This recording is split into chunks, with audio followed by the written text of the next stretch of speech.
Good morning. हम लोगों ने कल क्या पढ़ा था? हम लोगों ने कल मैग्निफिकेशन पढ़ी थी। मैग्निफिकेशन मीन्स आवर्धन। दो तरह की होती है मैग्निफिकेशन। जनरली होता क्या है? मैग्निफिकेशन जनरली होती क्या है? हाइट ऑफ इमेज और हाइट ऑफ ऑब्जेक्ट का रेशियो।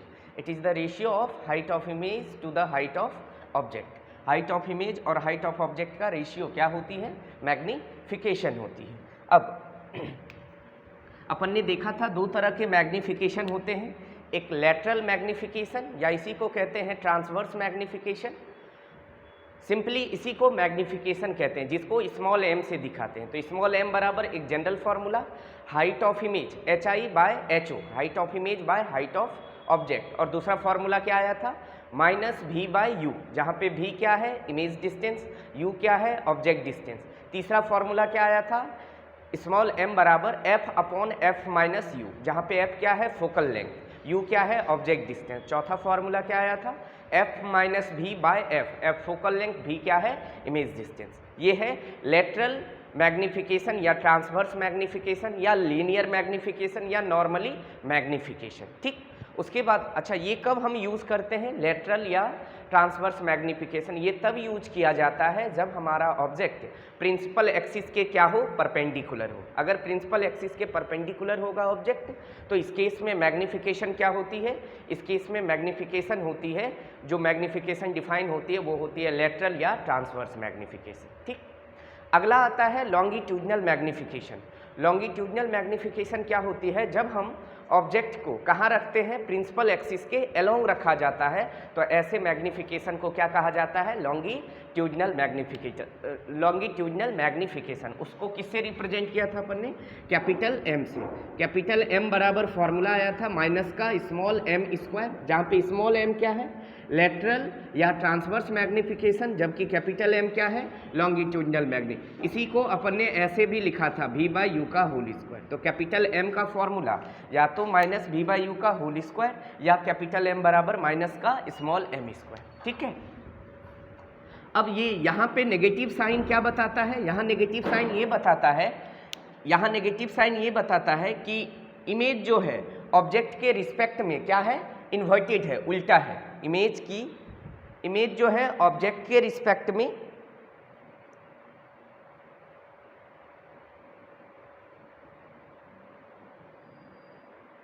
इमेज जो है ऑब्जेक्ट के रिस्पेक्ट में क्या है? उल्टा है। यही नेगेटिव साइन बताता है किसमें? लॉन्गिट्यूडनल मैग्निफिकेशन में। तो ये बात हो गई थी लेटरल मैग्निफिकेशन और लॉन्गिट्यूडनल मैग्निफिकेशन। एक बात और ध्यान रखेंगे, क्या? अगर हमारा image if image is real, यदि इमेज कैसा हो? रियल हो, तो रियल इमेज हमेशा कैसी होती है? उल्टी होती है। अगर इमेज रियल हो तो श्योर है कि इमेज उल्टा तो होएगा ही। और इस केस में मैग्निफिकेशन क्या होती है? नेगेटिव होती है, ऋणात्मक होती है। और अगर इमेज क्या हो? अगर हमारा इमेज वर्चुअल हो, अगर हमारा इमेज क्या हो? वर्चुअल हो। वर्चुअल बोले तो इरेक्ट हो, सीधा हो, तो इस केस में मैग्निफिकेशन क्या होती है? पॉजिटिव होती है। तो इफ इमेज इज रियल या inverted then magnification is negative. If image is virtual या erect then magnification is positive. Always, हमेशा अगर इमेज रियल होगा तो मैग्निफिकेशन नेगेटिव होगा, इमेज वर्चुअल होगा तो मैग्निफिकेशन पॉजिटिव। इसका मतलब क्या है? आपको क्वेश्चन में ऐसा लिखा रहेगा कि एक ऑब्जेक्ट का इमेज 3 गुना रियल इमेज बन रहा है। कैसा? 3 टाइम्स रियल इमेज बन रहा है, मतलब मैग्निफिकेशन माइनस है। क्यों? रियल इमेज बन रहा है। और 3 गुना बन रहा है मतलब 3 है, मतलब मैग्निफिकेशन किसके बराबर हो गया? -3 के बराबर।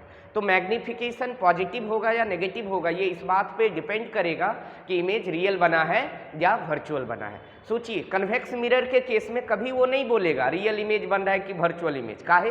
क्योंकि जानते हैं कन्वेक्स मिरर में एक ही केस है, वर्चुअल इमेज ही बनता है। मगर जब भी कनकेव मिरर होगा तो वो हमेशा इस बात को बताएगा रियल इमेज बन रहा है या वर्चुअल इमेज बन रहा है। क्लियर? तो जब भी इमेज रियल बनेगा तो मैग्निफिकेशन नेगेटिव होगी, इमेज वर्चुअल बनेगा तो मैग्निफिकेशन पॉजिटिव होगी। इसमें कोई दिक्कत? चलिए अब आगे देखते हैं अपन। तो ये सारी कहानी थी मैग्निफिकेशन की। तो मैग्निफिकेशन मेनली कितने तरह के होते हैं? 2 तरह के होते हैं। आगे चलते हैं अपन। Newton's formula, Newton's formula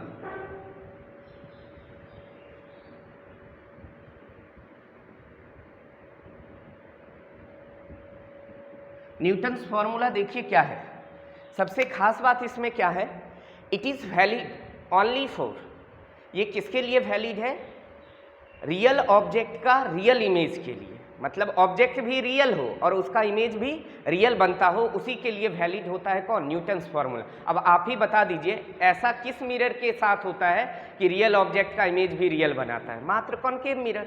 convex तो हमेशा रियल ऑब्जेक्ट का इमेज कैसा बनाता है, वर्चुअल बनाता है। तो ये सिर्फ ओनली किसके लिए डिफाइन होती है, कनकेव मिरर के लिए। तो ऐसा अपन लिख सकते हैं, it is only define, it is only define for real object, for real object of real image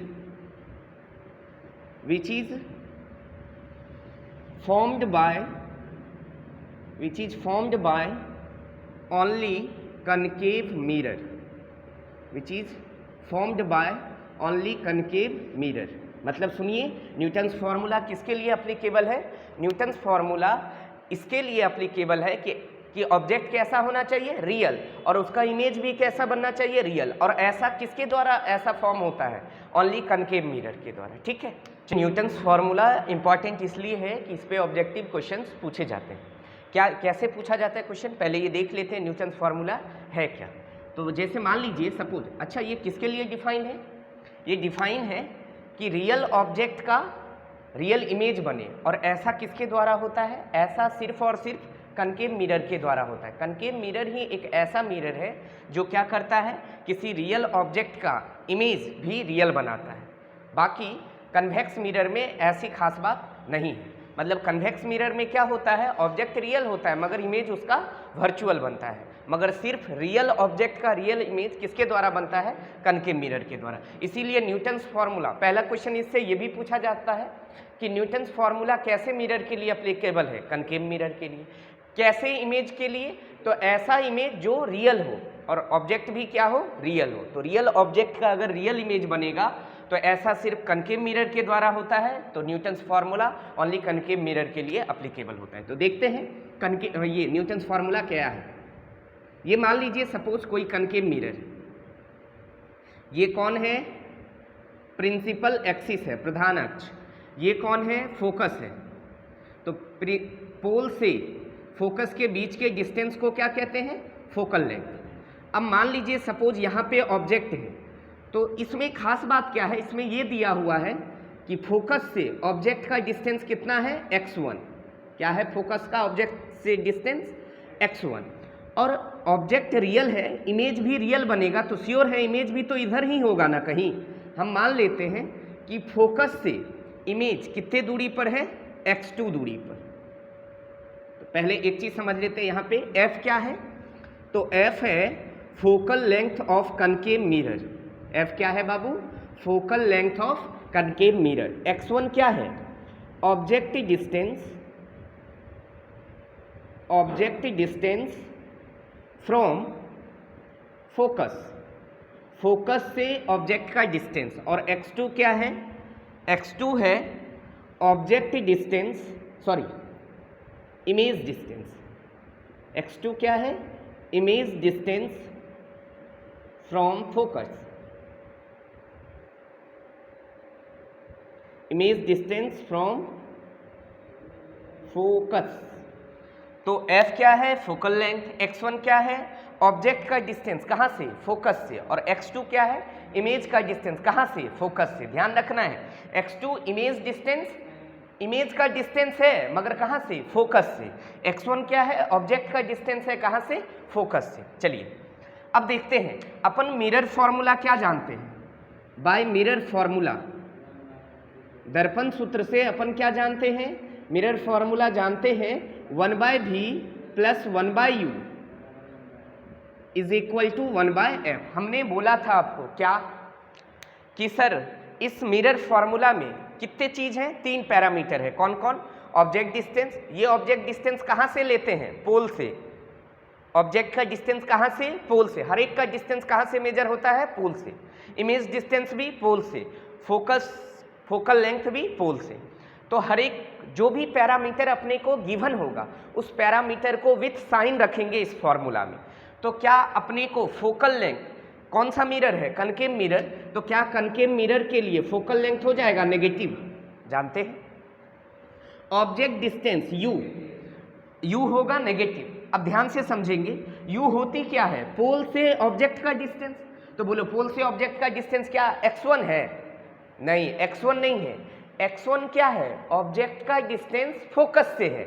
मगर हमारी में मिरर फॉर्मूला में जो u आता है, ये u ऑब्जेक्ट डिस्टेंस है। कहाँ से? पोल से ऑब्जेक्ट की डिस्टेंस। तो आप ही बता दीजिए पोल से ऑब्जेक्ट का डिस्टेंस कितना हो जाएगा? f प्लस x1 या x1 प्लस f। तो माइनस का f प्लस x1। कोई दिक्कत? नेक्स्ट भी क्या है? Image distance. बताइए, इमेज भी तो लेफ्ट साइड ही है ना, तो ये भी डिस्टेंस नेगेटिव होगी। और होगी कितना? तो कहाँ से लेंगे? पोल से। पोल से इमेज का डिस्टेंस क्या हो जाएगा? f plus x2। क्लियर है?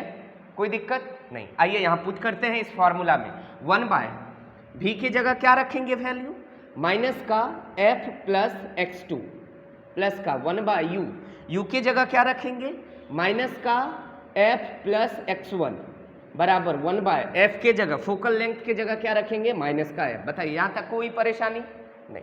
आप ही सोचिए, यहाँ भी माइनस, यहाँ भी माइनस, यहाँ भी माइनस, माइनस कॉमन लेके निपटा दे। तो ये माइनस से ये माइनस से ये माइनस निपट गया। क्या बचा? 1 by f plus x2 1 by f plus x1 बराबर 1 बाय f। बोलो बाबू, यहाँ एलसीएम आ जाएगा f plus x1 into f plus x2। ठीक है, तो f प्लस x2 से इसको डिवाइड करेंगे तो यहाँ बन जाएगा f plus x1। f plus x1 से इसको डिवाइड करेंगे तो यहाँ बनेगा f प्लस x2 बराबर क्या हो जाएगा? 1 बाय f। अगला स्टेप क्या करेंगे? सॉल्व करेंगे। क्या मैं इधर लिख सकता हूँ थोड़ा दूर? ओके, क्या बना?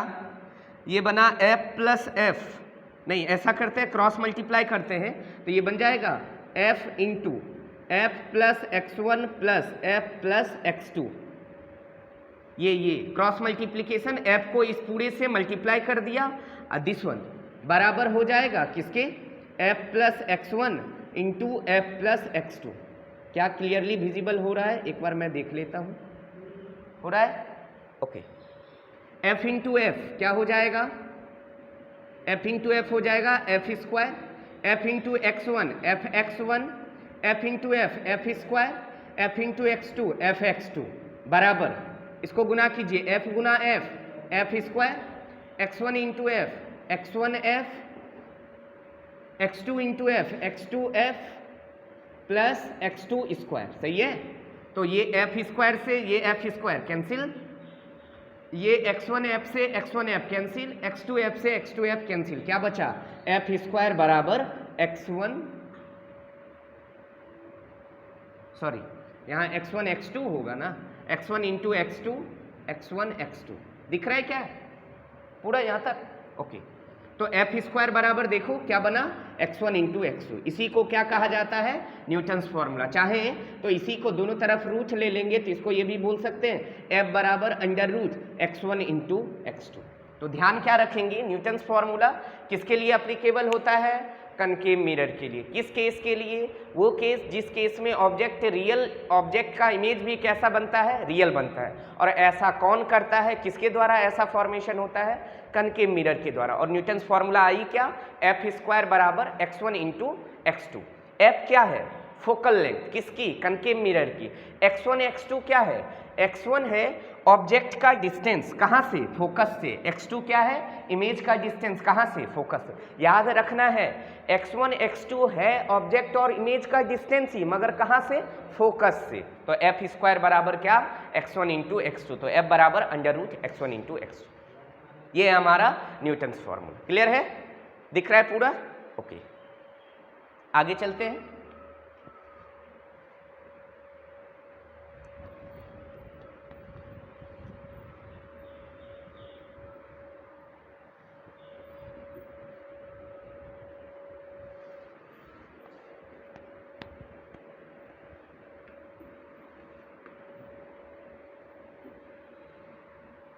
चलिए अगला next topic, motion of image. Motion of image,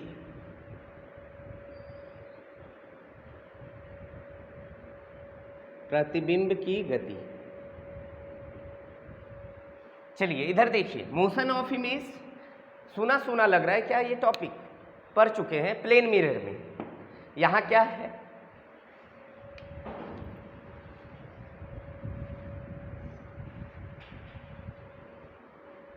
यहां मोशन ऑफ इमेज किसके केस में पढ़ेंगे? स्फेरिकल मिरर के केस में। मान लीजिए सपोज, देखो ध्यान से, मान लीजिए ये कनकेव मिरर है। क्या है ये? कोई कनकेव मिरर है। ये कौन है? पोल। यहां मान लीजिए ऑब्जेक्ट है। ऑब्जेक्ट मान लीजिए इधर किधर? मिरर की तरफ आ रही है। कितने से? VO से। VO क्या है? Velocity of object. ऑब्जेक्ट किससे आ रही है? VO से। VO क्या है? Velocity of object.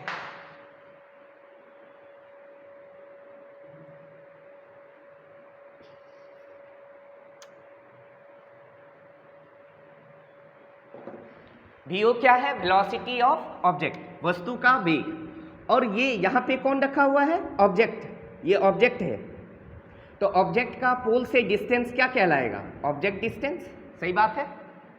अब यहाँ इमेज है, इसी का इमेज यहाँ बना, तो इमेज की वेलोसिटी ऑब्जेक्ट के वेलोसिटी की उल्टी आएगी। कैसे आएगी? अभी लास्ट में पता चल जाएगा। तो मान लीजिए इमेज की वेलोसिटी ऐसी है, कितने से जा रही है इमेज? VI से। और इमेज का डिस्टेंस कहाँ से? पोल से। क्या हो जाएगा? V हो जाएगा। सही बात है। तो सबसे पहली बात, VO कौन है?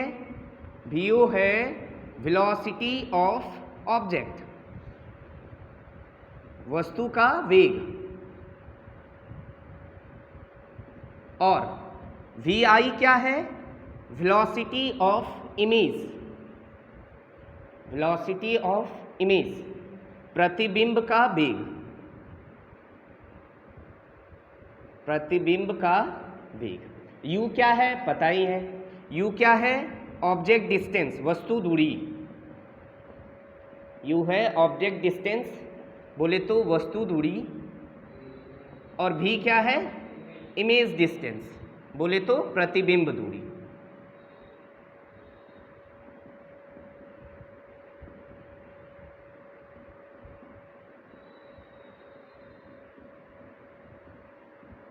चलिए ध्यान से देखिए क्या है।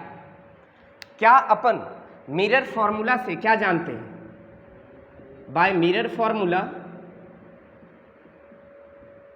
बाय मिरर फॉर्मूला क्या जानते हैं? 1/v प्लस 1/u बराबर 1/f। अच्छा, v क्या है?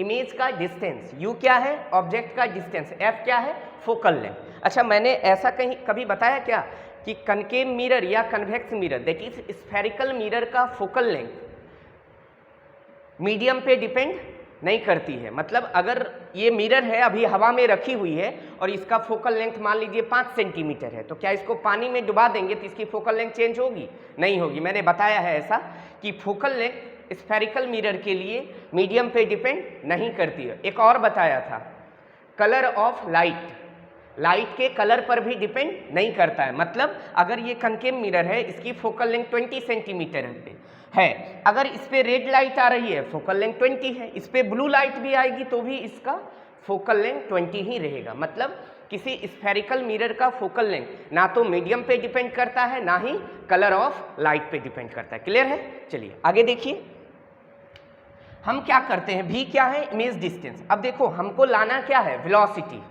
लाना है ना। मतलब हम क्या चाह रहे हैं कि सर ऐसा काम अपन प्लेन मिरर में भी कर लिए थे क्या, कि अगर ये प्लेन मिरर है, ऑब्जेक्ट v वेलोसिटी से प्लेन मिरर की तरफ आता था, तो इमेज भी क्या v वेलोसिटी से ही आता था?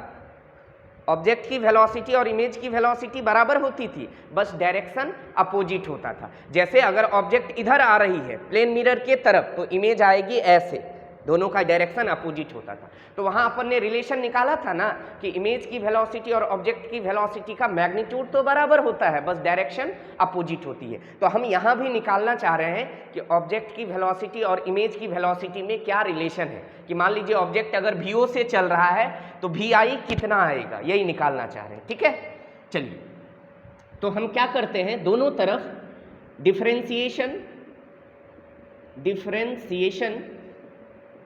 With respect to time, time के रिस्पेक्ट में दोनों तरफ अपन क्या कर देते हैं, डिफरेंशिएशन कर लेते हैं। टाइम के रिस्पेक्ट में दोनों तरफ क्या कर लेते हैं, डिफरेंशिएशन कर लेते हैं। अब ध्यान से समझेंगे, डिफरेंशिएशन मतलब अवकलन। अब इधर देखिएगा, हमने कल भी बताया था कि डिफरेंशिएशन किसका, इधर देख लो, फॉर्मूला बताया था डिफरेंशिएशन का d/dx of x to the power n। x to the power n का डिफरेंशिएशन होता है, जो पावर है उस पावर को नीचे बुला लीजिए और एक पावर कम करके ऊपर भेज दीजिए, बोला था। एक और फॉर्मूला बताया था, जो दो फॉर्मूला अभी यूज आएंगे इसमें, कि किसी कांस्टेंट नंबर का डिफरेंशिएशन, किसका डिफरेंशिएशन, किसी कांस्टेंट नंबर का डिफरेंशिएशन कितना होता है, 0। एक और बताया था d/dx ऑफ 1/x का डिफरेंशिएशन निकालने आपको बताया था। अच्छा एक बात ध्यान से देखना, 1/x का डिफरेंशिएशन किसके रिस्पेक्ट में निकाल रहे हैं, x के रिस्पेक्ट में। किसके रिस्पेक्ट में, कैसे करेंगे इसको, तो इसको ऐसे लिखते हैं d/dx 1/x को लिख देंगे x की पावर -1। अब फॉर्मूला लगाओ, पावर -1 है, जो पावर है उसको नीचे बुलाओ, एक पावर कम करके ऊपर भेज दो, तो पावर है कितना, -1, -1 में एक पावर और कम कर दो, तो ये बन जाएगा -1 इंटू एक्स की पावर -2। तो -1 x की पावर -2 को लिख दें 1/x², तो ये आ जाएगा कितना, ये आ जाएगा -1/x²। अब ध्यान से देखो मैं क्या कहना चाह रहा हूँ, सुनिए कि 1/x का डिफरेंशिएशन कितना आया, -1/x², मगर किसके रिस्पेक्ट में, x के रिस्पेक्ट में। तो यहाँ लिखा हुआ एक चीज और है कि ये जो -1/x² आया, किसका डिफरेंशिएशन, 1/x का, मगर किसके रिस्पेक्ट में, x के रिस्पेक्ट में। तो यहाँ फिर से अपने को क्या करना पड़ा, x के रिस्पेक्ट में इसका डिफरेंशिएशन करना पड़ा, मगर किसी खुद के रिस्पेक्ट में डिफरेंशिएशन कितनी होती है, 1 होती है। ठीक है, तो इसीलिए यहाँ ये क्या आ गया, 1 आ गया। तो हम कहते हैं सीधे 1/x का डिफरेंशिएशन x के रिस्पेक्ट में कितना होगा, -1/x², मगर इनटू में एक चीज और लिखा हुआ है, x का x के रिस्पेक्ट में जो कितना होती है, 1 होती है। अब आओ यहाँ, तो 1/v का टाइम के रिस्पेक्ट में डिफरेंशिएशन करो, तो पहले ध्यान से 1/v का करेंगे ना, जिस तरह 1/x का कितना आया, -1/x², तो 1/v का क्या आएगा, माइनस का 1/v²। जिस तरह फिर बाद में क्या किया, x का x के रिस्पेक्ट में, मगर यहाँ v का किसके रिस्पेक्ट में, t के रिस्पेक्ट में, तो यहाँ लिखेंगे dv/dt। हाँ या ना, समझ में आया या नहीं। आगे 1/u का, जिस तरह 1/x का डिफरेंशिएशन कितना आया, -1/x², तो 1/u का माइनस का 1/u², मगर u का कर किसके रिस्पेक्ट में रहे, t के रिस्पेक्ट में, तो इंटू du/dt। हाँ या ना।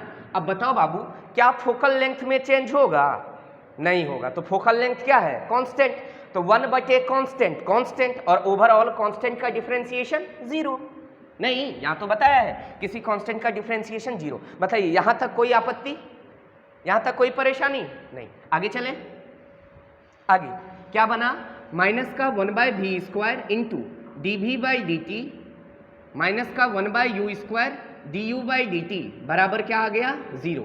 इसको उधर भेज दें तो ये बन जाएगा माइनस का 1/v² इंटू dv/dt, माइनस वाले को उधर भेज दीजिए, उधर जाने के बाद ये प्लस बन जाएगा 1/u² du/dt। अच्छा ध्यान से समझो, v क्या है, इमेज डिस्टेंस, v क्या है, इमेज डिस्टेंस, मतलब इमेज के द्वारा जो डिस्टेंस ट्रेवल किया गया, और t क्या है, टाइम। आप ही बताओ, डिस्टेंस बटे टाइम क्या होती है, स्पीड होती है, नहीं, अरे भाई dx/dt डिस्प्लेसमेंट का टाइम के रिस्पेक्ट में डिफरेंशिएशन क्या बोलता है, वेलोसिटी बोलता है कि नहीं बोलता है। तो यहाँ dv/dt भी वेलोसिटी बोलेगा, मगर किसकी वेलोसिटी, इमेज की वेलोसिटी। काहे सर, चूंकि ये डिस्टेंस भी किसकी है, इमेज की है। हाँ या ना। तो क्या dv/dt को अपन ऐसा लिख दें, वेलोसिटी ऑफ इमेज, और वेलोसिटी ऑफ इमेज अपन ने क्या माना है, vi। कोई दिक्कत, यहाँ बन गया 1/u²। D by D T, अभी पढ़ा D x by D T क्या होती है, वेलोसिटी। यहाँ कौन है, D you by D T, you कौन है, ऑब्जेक्ट का डिस्टेंस, तो ऑब्जेक्ट का डिस्टेंस बाई टाइम ऑब्जेक्ट की वेलोसिटी, बोले तो ये हो जाएगा वी ओ। कोई दिक्कत, तो यहाँ से क्या आ गया, यहाँ से आ गया वी आई बराबर, ये वी स्क्वायर को उधर भेज दीजिए, माइनस को भी उधर भेज दीजिए, तो ये बन जाएगा माइनस का V square by U square into V O. सही बात है, तो यहाँ वेलोसिटी ऑफ इमेज क्या आ गया, माइनस का v बाई यू का whole square into V O. एक फॉर्मूला तो ये आ गया, दूसरा फॉर्मूला वी आई बराबर, क्या हम इसी को v बाई यू का होल स्क्वायर लिखिए या माइनस v बाई यू का होल स्क्वायर लिखिए, कोई परेशानी नहीं, क्योंकि स्क्वायर है तो माइनस का स्क्वायर भी करेंगे प्लस ही आएगा, v बाई यू का स्क्वायर भी करेंगे वही आएगा। और ये कौन है, ये मैग्निफिकेशन है क्या, तो क्या हम इसको लिख दें, वी आई बराबर क्या हो गया, माइनस का M square into V O, जहाँ पे स्मॉल एम क्या है, मैग्निफिकेशन, बोले तो माइनस का वी बाय यू। इसको साइड में लिख लेते हैं, एम बराबर माइनस का वी बाय यू। तो यहां से देखिए इमेज की वेलोसिटी कितनी आई, इमेज की वेलोसिटी आ गई वी आई बराबर, एक तो ऐसा बोल देंगे वी बाई यू का whole square into V O, एक तो या तो ये बोल देंगे, एक या ये बोलेंगे वी आई इमेज की वेलोसिटी बराबर माइनस का M square into V O, जहाँ पे वी आई क्या है, इमेज की वेलोसिटी, वी आई क्या है, इमेज की वेलोसिटी, वी ओ कौन है, ऑब्जेक्ट की वेलोसिटी, और स्मॉल एम क्या है, मैग्निफिकेशन। कोई दिक्कत, तो यहाँ से देखिए ये नेगेटिव साइन यहाँ फिर से क्या बताता है, ये नेगेटिव साइन ये बताता है कि इमेज की वेलोसिटी और ऑब्जेक्ट की वेलोसिटी का डायरेक्शन हमेशा क्या होगा, अपोजिट होगा। इसीलिए हमने उल्टा डायरेक्शन बताया था कि अगर ऑब्जेक्ट इधर आ रहा है तो इमेज इधर जाएगा, दोनों का डायरेक्शन क्या होगा, अपोजिट। क्या दोनों की वेलोसिटी बराबर होगी, नहीं, यहाँ देखो इमेज की वेलोसिटी किसके बराबर होगा, एम स्क्वायर, एम क्या है, मैग्निफिकेशन, एम क्या है, मैग्निफिकेशन, और मैग्निफिकेशन निकालने का अपन ने फॉर्मूला सीख लिया है, into V O, V O कौन है, वेलोसिटी ऑफ ऑब्जेक्ट, मतलब ऑब्जेक्ट के वेलोसिटी को मैग्निफिकेशन के स्क्वायर से मल्टीप्लाई कर देंगे तो किसकी वेलोसिटी आ जाएगी, इमेज की वेलोसिटी। और नेगेटिव साइन क्या बताता है, तो हम ऐसे लिख देंगे, here negative sign shows that, negative sign shows that object and image velocity are in opposite direction। Object velocity और इमेज वेलोसिटी की डायरेक्शन क्या होती है, विपरीत होती है, अपोजिट होती है। बताइए कोई दिक्कत यहाँ तक, ये है मोशन ऑफ इमेज की कहानी, ठीक है। ये है मोशन ऑफ इमेज की कहानी, ठीक। एक बार ध्यान से देख लीजिए इसको, क्या था मोशन ऑफ इमेज, प्रतिबिंब की गति। मतलब अगर मान लीजिए ऑब्जेक्ट वेलोसिटी आपको दे रखा हो, ऑब्जेक्ट वेलोसिटी दे रखा हो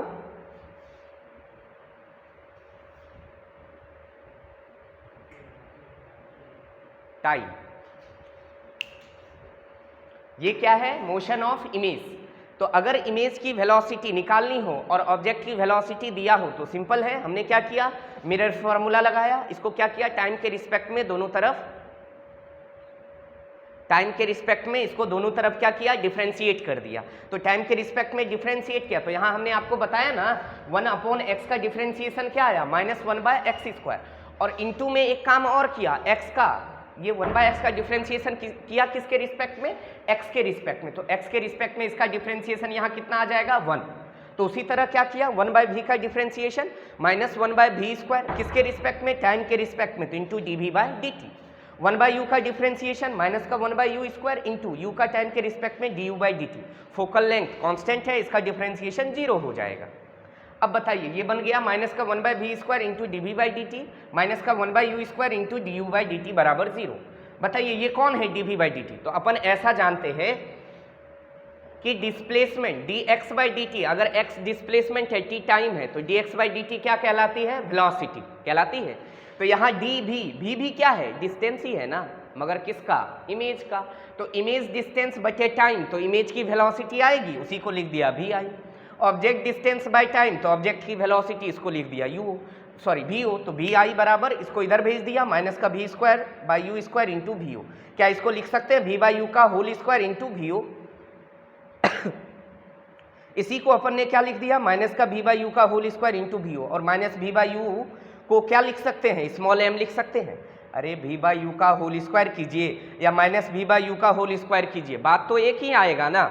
मगर सर ऐसा लिखा क्यों आपने? ऐसा इसलिए लिखा ताकि हम माइनस वी बाई यू को क्या लिख पाएँ स्मॉल एम लिख पाएँ। ठीक है, तो ये आ गया वी आई बराबर माइनस का एम स्क्वायर वी ओ या वी आई बराबर माइनस का वी बाई यू का whole square into V O, जहाँ पे नेगेटिव साइन क्या बताता है कि ऑब्जेक्ट और इमेज के वेलोसिटी का डायरेक्शन कैसा होगा अपोजिट होगा।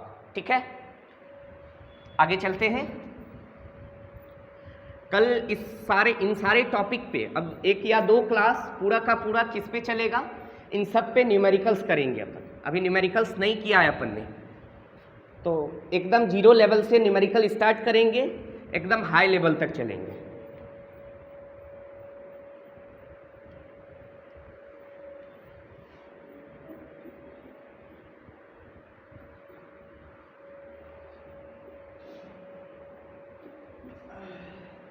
चलिए इधर देखिए, कुछ एक्स्ट्रा पॉइंट है मैंने आपके नोट्स में लिख दिया है, नोट डाल के। कहाँ लिखा होगा आपके नोट्स में? एक जगह नोट डाल के इसी आज वाला जो नोट्स है उसी में होगा। तो ऐसा है कि मान लीजिए ये कोई प्लेन मिरर है, इधर मीडियम रेयरर है और इधर मीडियम क्या है डेंसर है। डेंसर को कहते हैं सघन और रेयरर को क्या कहते हैं विरल। अब ध्यान से देखिए क्या है, दो मीडियम है। अब सघन विरल क्या है रेयरर और डेंसर। जैसे आप ही बताओ एयर के मॉलिक्यूल्स क्या है दूर दूर है नहीं है, और पानी के मॉलिक्यूल्स वाटर के मॉलिक्यूल्स क्या होंगे पास पास होंगे ना।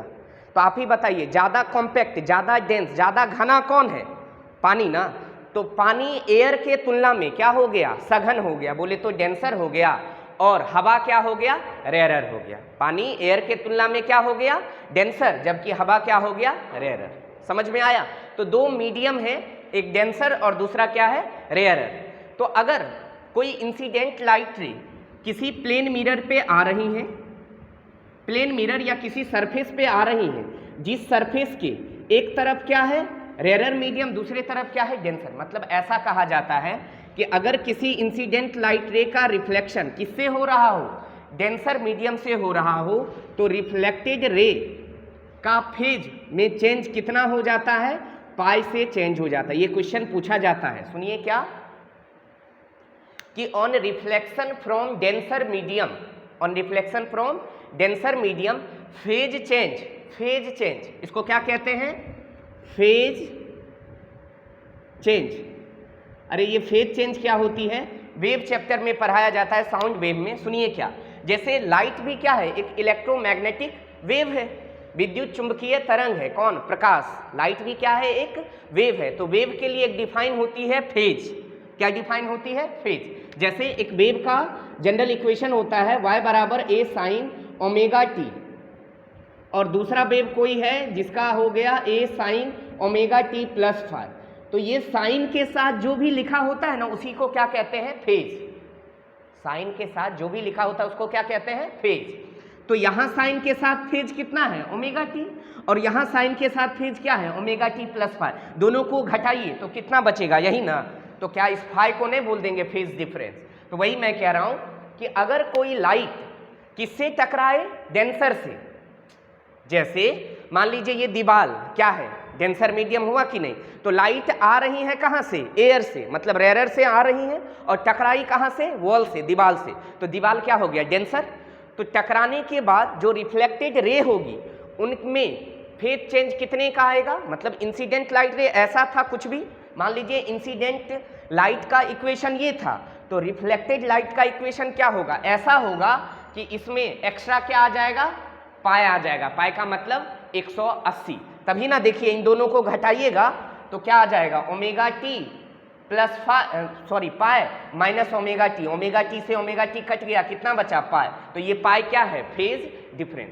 आप ऐसे सोचिए ना, एक रस्सी लीजिए और एक रस्सी को कील ठोक के उस वॉल में बांध दीजिए। सोचिए रस्सी को ऐसे करते हैं तो क्या ऐसे ऐसे पल्स क्रिएट होता है क्या तो आप देखेंगे जैसे इस रस्सी को ऐसे झटका मारा तो वहां गया, मान लीजिए ये वॉल है, ऐसे ऐसे आ रही, ऐसे ऐसे गया, तो जैसे रस्सी टकराएगी ना इस वॉल से तो पता है टकराने के बाद ये ऐसे आने लगेगा। देखिए क्या हुआ, मैंने क्या बोला कि अगर ये कौन है भाई, इधर देखो ये कौन है, ये है वेव, जो ये वेव है, ये किससे टकराई, वॉल से। ये किससे टकराया, वॉल से। तो वॉल से अगर ये ऐसे टकराया तो वॉल से टकराने के बाद ना ये ऐसा दिखेगा। तो इनमें देखो सपोज ऐसे गया, ऐसे गया और ऐसे रिटर्न आया, तो इनमें कितने का चेंज है, पाई का चेंज है। तो आपको इतने ध्यान, बस इससे ऑब्जेक्टिव क्वेश्चन क्या पूछेगा वो ध्यान रखना है कि अगर किसी लाइट का रिफ्लेक्शन किससे हो, डेंसर मीडियम से हो, अगर किसी लाइट का रिफ्लेक्शन किससे हो, डेंसर मीडियम से हो, तो कितने का फेज चेंज होता है, पाई का फेज चेंज होता है। On reflection from denser medium phase change of pi occurs, pi का फेज चेंज होता है।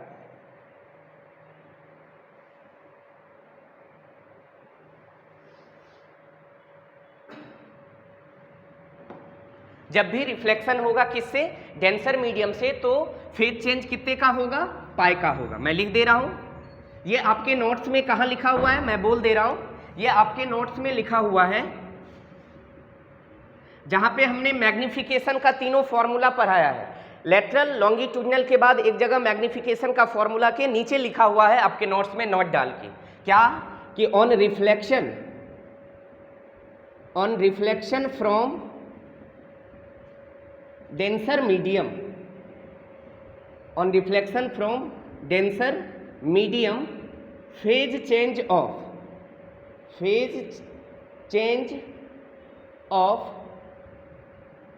pi occurs। मतलब जब भी रिफ्लेक्शन कहाँ से होगा, डेंसर मीडियम से, तो फेज चेंज कितने का होगा, पाई का। और दूसरा क्या होगा, इधर देखिए, मान लीजिए ये लाइट है, इधर डेंसर है, बोले तो इधर सघन है, और इधर क्या है, रेरर है, बोले तो विरल है। तो क्या होगी, लाइट रे ऐसे आई, तो लाइट आ किधर से रही है, डेंसर से, रिफ्लेक्शन किससे हुआ, रेरर से, तो रेरर से रिफ्लेक्शन के बाद इसमें कोई फेज चेंज नहीं होता है। तो on reflection from rarer medium, on reflection from rarer medium no phase change, no कोई फेज चेंज नहीं होगा, नो फेज चेंज अकर्स।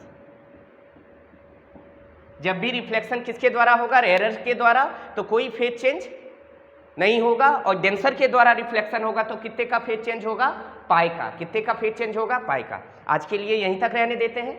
हुआ क्या, अपन ने पूरी की पूरी रिफ्लेक्शन कवर कर ली, कहाँ, रिफ्लेक्शन एट प्लेन सरफेस भी कर लिया, रिफ्लेक्शन एट कर्व सरफेस भी कर लिया, पूरा का पूरा कंप्लीट कर लिया। रिफ्लेक्शन, ओनली रिफ्लेक्शन, परावर्तन।